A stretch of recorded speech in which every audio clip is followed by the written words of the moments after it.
Welcome to the Salmon Runs YouTube. Enjoy the video. You start by preparing your iPhone. Update iOS, install the Google or Gemini app, and sign in with your Google account.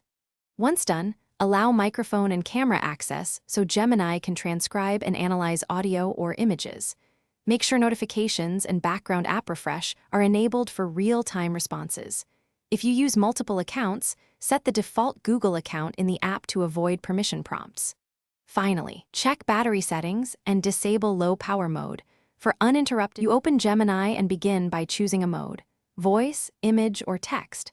Tap the mic to speak. Speak clearly and include context, like dates or locations, so Gemini can follow multi-step tasks. For images, frame subjects well and add a short text prompt to guide results. Use the chat history to refine answers, reply with clarifying prompts, and pin useful responses. Make sure to switch accounts if you want different data access, and watch for inline suggestions to speed your workflow.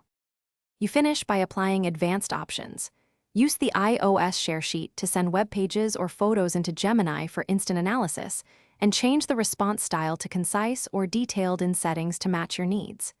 If you rely on memory features, grant necessary permissions and review saved info.